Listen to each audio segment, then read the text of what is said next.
नमस्कार दोस्तों, इस वक्त की लेटेस्ट अपडेट में आप देख रहे हैं द स्क्रीन पे। आपको पता है कि सुप्रीम कोर्ट ने कर्मचारियों को जो पीएफ का पेंशन खाता होता है उसके बारे में बहुत ही महत्वपूर्ण फैसला दिया है। इस ऑर्डर के बाद या पारा शिक्षक हो या अन्य कर्मचारी हो, कहीं संगठन तौर पर काम करते हैं और आपके पास कहीं पीएफ खाता है तो उससे जो पेंशन मिलता है वो जो है कई गुना बढ़ चुका है। आज हम ये जानेंगे कि सुप्रीम कोर्ट ने अपने फैसले में क्या कहा, इसके साथ ये जो बेनिफिट है आपको कैसे मिलेगा, तमाम बातें इस वीडियो में आप लोगों को पता चलेगा। आप सबको इस वीडियो में देने वाला हूं। आप बहुत लोगों ने कमेंट भी किया था कि किस आधार पर होगा। उससे पहले अगर आप हमारे चैनल पर नए आए तो सब्सक्राइब करके बेल आइकन प्रेस कर दीजिएगा। तो बेल आइकन को प्रेस कर ले ताकि मैं जो भी वीडियो अपलोड करूँ वो सबसे पहले पहुंच सके। आइए जानते हैं हम लोग स्टेप बाय स्टेप। बताते चले तो माननीय सुप्रीम कोर्ट आपके जो पीएफ का खाता है उसका जो कंट्रीब्यूशन है उसके बारे में एक फैसला दिया था। उसके बारे में मैंने अभी बताया था। सुप्रीम कोर्ट ने जो फैसला दिया उसमें ये आपको बताया जा रहा है कि आप कर्मचारी हो या कहीं अन्य क्षेत्र पर काम कर रहे हो अर्थात निजी क्षेत्र में, तो आपके रिटायरमेंट के बाद जो मिलेगी राशि, मिलने वाला जो पेंशन है वो 50-60% की वृद्धि हो जाएगी और बढ़ जाएगी। इस तरह का कोई भी अगर खबर आता है तो इस वीडियो में आपको बहुत ही सरल भाषा से बताया जाएगा कि लाभ उठा सके। सरकार के द्वारा कर्मचारियों पेंशन स्कीम की जो शुरुआत हुई 1995 में हुई थी और उस समय जो था पैसा इस तरह होता था 8.33 का पेंशन के लिए कटता था। उसके बाद मार्च 1996 में बदलाव हुआ। उनके बाद जो कर्मचारी उनको अपने स्वेच्छा पेंशन की जो राशि है कटौती के लिए अनुमति दी गई। इसके बाद कर्मचारी के सैलरी के बाद जितनी भी हो अपने कुल सैलरी का 8.33 जो है उसका योगदान दे। ऐसा कर सकता था, ऐसा ऑप्शन दिया गया था ऊपर से ही, ताकि इसके बारे में बताया गया। इसका जो विकल्प है कर्मचारियों का 22/2014 में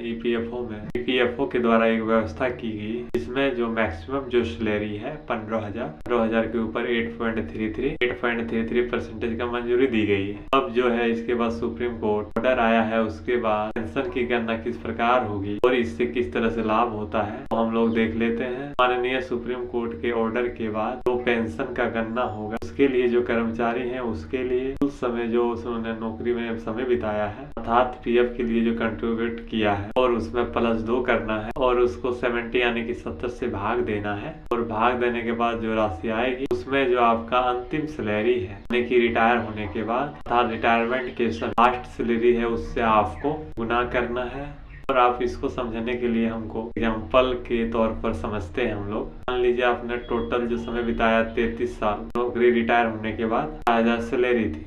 अभी शायद नहीं होगी लेकिन आने वाले समय में धीरे धीरे आप लोग का मानदेय बढ़ेगा, वेतनमान बढ़ेगा या किसी का सैलरी बढ़ेगा, बढ़ते बढ़ते लगभग 20, 30, 40, 50 हो जाएगा अर्थात 50 तक भी जा सकती है। तो मान लीजिए आप लोग ने 33 वर्ष नौकरी में रहे और अर्थात रिटायरमेंट होने के बाद आपका सैलरी 50,000 थी। अभी से पहले जो पेंशन मिलती थी मिलता था 5,180 रुपए और अब जो ऑर्डर के बाद इस पे 25,000 रुपए मिलेगा। अगर आप इसको चेक करना चाहते हैं तो फॉर्मूला जो मैंने आपको बताया वो सही है या नहीं, आप उसको कुछ इस तरह से वेरीफाई कर सकते हैं। 33 साल आप नौकरी में रहे और उसमें +2 करेंगे तो दोस्तों 33 और 2 कितना हो जाएगा 35। 35 को आप लोग को 70 से भाग देना है और उसमें गुना करना है यानी कि 50 यानी कि 50,000 रुपए से। उसके बाद आप देखेंगे तो 25,000 राशि जो है टोटल आ जाएगी। इसी तरह अगर आप 30 वर्ष काम किया है, अगर आपका अंतिम सैलरी 50,000 है, पहले आपको 4525 रुपया मिलते थे, अभी आपको 22,857 रुपया मिलेंगे। और बताते चले तो उसके बाद ठीक उसी तरह 25 साल किसी ने नौकरी में रहा और अंतिम सैलरी 50,000 रुपए थे तो पहले उनको 3425 रुपया मिलता था अर्थात मासिक पेंशन मिलता था। अब इस ऑर्डर के बाद 19,225 रुपया मिलेगा। इस तरह से देखेंगे 100% से भी अधिक वृद्धि है। और इसी तरह किसी ने अगर 20 वर्ष काम किया और उसके अंतिम सैलरी 50,000 तो पहले मिलता था 2100 रुपया, अब जो मिलेगा 14,285 रुपए। आप लोगों में से काफी लोग कहेंगे कि भाई कैसे हम लोग मान लें कि ऐसा हो सकता है। आपकी जानकारी के लिए मैं बता दूं जो फैसला दिया गया है केरल हाई कोर्ट के इस फैसले को करार रखते हुए किया गया। तो हम ये जान लेते हैं कि केरल हाई कोर्ट ने क्या फैसला दिया था। इससे पहले ये नियम था कि 1 साल की एवरेज मंथली सैलरी 1 महीने की जो सैलरी है उसके अनुसार तय की जाएगी। इन बदलाव से कई एम्प्लॉय जो है बहुत कम हो गई। केरल हाई कोर्ट ने 1 सितंबर 2014 इस संशोधन पर रोक लगा दी। उसने 1 साल के औसत जो है मासिक वेतन को फिर से पेंशन की रकम तय करने का आधार बनाया। इसके करीब 2 साल बाद सुप्रीम कोर्ट ने ईपीएफ से पूरी सैलरी पर पिछली तारीख से कर्मचारी की पेंशन की मांग के आवेदन स्वीकार करने को कहा। जिन कंपनियों में ईपीएफ का ट्रस्ट मैनेज कर रहे थे, ईपीएफ को शीर्ष अदालत के आदेश के बाद उन कर्मचारियों के ऐसे आवेदन को अस्वीकार कर रहा था। कर्मचारियों के हक ने फैसले दिए। इसके बाद अभी सुप्रीम कोर्ट के फैसले के बाद जो मैटर है सुलझ गया है। टाइम्स ऑफ इंडिया की रिपोर्ट के अनुसार सुप्रीम कोर्ट ने 2016 ईपीएफओ से कहा इसका फायदा उन लोगों को भी दिया जाए जो पहले से फुल सैलरी के बेस पर पेंशन स्कीम में योगदान दे रहे थे।